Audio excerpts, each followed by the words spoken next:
समय पहले की बात है। राजा अमर सिंह की 4 रानियां थीं, सीता, सुनीता, मीना और पारो। राजा अमर सिंह बड़ी रानी सीता की तरफ बिल्कुल ध्यान नहीं देते थे। उनके पास एक तोतू राम नाम का तोता था। वह उसी से अपनी सारी व्यथा सुनाती थी। वह उनका गुप्तचर था। वह रानी सीता को राजा के बारे में सब कुछ बताया करता था। चौथी रानी पारो राजा की सबसे चहेती थी। राजा अमर सिंह उनको अपने पास रखते थे। उनको वे आखेट, नौका विहार या घुड़सवारी सभी मनोरंजन में अपने साथ रखते थे। एक दिन रानी सीता ने राजा के पास खबर भिजवाई कि मुझे आपसे कुछ बात करनी है। राजा जब आए तो रानी सीता ने कहा, मैंने आपके लिए हलवा बनाया है, खा लीजिए। राजा बोले कि उनको भूख नहीं है और उनका पेट भरा हुआ है। उन्हें कुछ जरूरी काम है, ऐसा कहकर वह रानी पारो के पास चले गए और उनसे पूछा कि क्या कुछ खाने को है। राजा इस तरह सीता को पारो के मुंह में पड़कर हर वक्त ठुकराते रहते थे। ये सारी चीजें तोतूराम देख रहा था। रानी सीता, राजा आपसे प्रेम नहीं करते। रानी सीता तो राजा के प्रेम में डूबी थी। नहीं तोतू, शायद मुझ में ही कोई कमी होगी। आगे से और भी बढ़िया हलवा बनाऊंगी।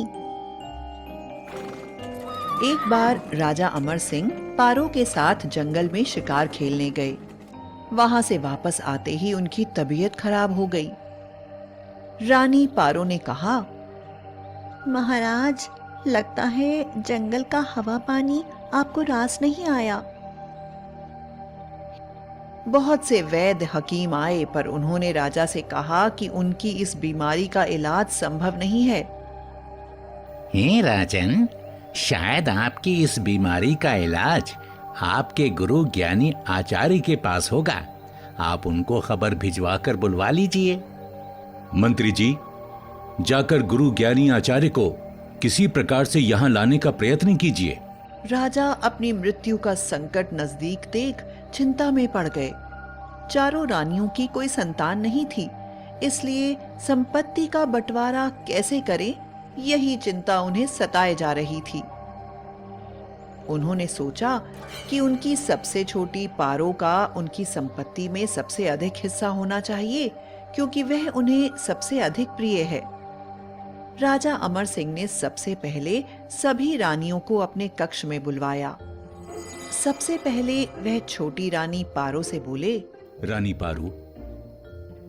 पारो, मुझे एक ज्ञानी आचार्य ने बरसों पूर्व एक दिव्य वरदान दिया था।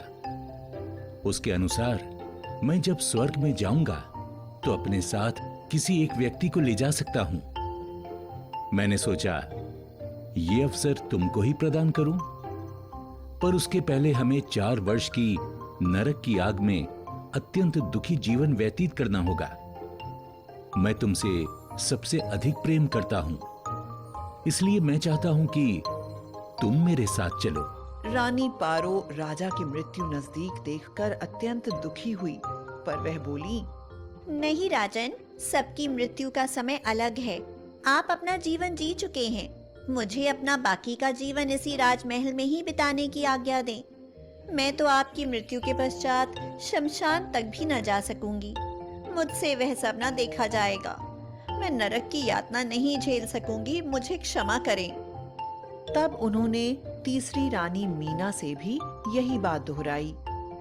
रानी मीना ने कहा, हे राजन, आप रानी पारो से सबसे अधिक प्रेम करते हैं, इसलिए आपने सबसे पहले उसको यह अवसर दिया। मैं उसके जैसी निर्दयी नहीं हूँ। मैं आपके साथ शमशान तक भले ही चली जाऊंगी, पर उसके आगे का रास्ता आपको स्वयं ही तय करना होगा। आगे के लिए मुझे क्षमा करें। अब रानी सुनीता की बारी आई। उनसे भी राजा ने यही बात कही। तब वो बोली, हे राजन, मैं तो आपके साथ चिता में भी बैठ सकती हूँ, पर मैं ऐसा नहीं कर सकती क्योंकि आपके जाने के बाद आपके राज्य और आपकी सभी रानियों की देखभाल करना मेरा कर्तव्य है। आप मुझे अपने कर्तव्य से दूर न करें। राजा का चेहरा उदास हो गया। राजा की आंखों से आंसू गिरने लगे। उन्होंने रानी सीता को गले से लगा लिया और कहा, रानी, मुझे क्षमा करना। मैंने तुम्हें हर वक्त ठुकराया और तुमने मुझे इतना प्यार किया। मैं सिर्फ ये जानना चाहता था कि अपनी संपत्ति का बंटवारा किस आधार पर करूं। उसी वक्त राजा के दरबार में ज्ञानी आचार्य का आगमन हुआ। मंत्री से जब उन्हें पता चला कि राजा को कोई अनजान बीमारी हुई है, तो उन्होंने राजकक्ष में जाने की इच्छा प्रकट की। राजा उन ज्ञानी आचार्य को देखते ही उठकर बैठ गए। उनके आश्चर्य की सीमा न थी, क्योंकि उन्हें लगा था कि पता नहीं वो आएंगे भी या नहीं।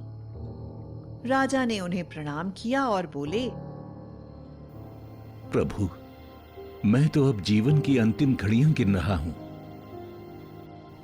हे राजन, अभी आपकी आयु पूरी नहीं हुई है। आप पूरी तरह से स्वस्थ हो जाएंगे। मैं आपके मस्तक पर पड़ी लकीरों को देखकर ही ये बात कह रहा हूं।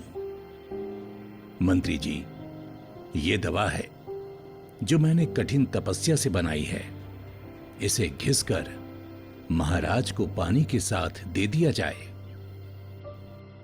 राजा अमर सिंह बहुत प्रसन्न हुए। उन्होंने ज्ञानी आचार्य के पैरों में अपना मस्तक झुका दिया।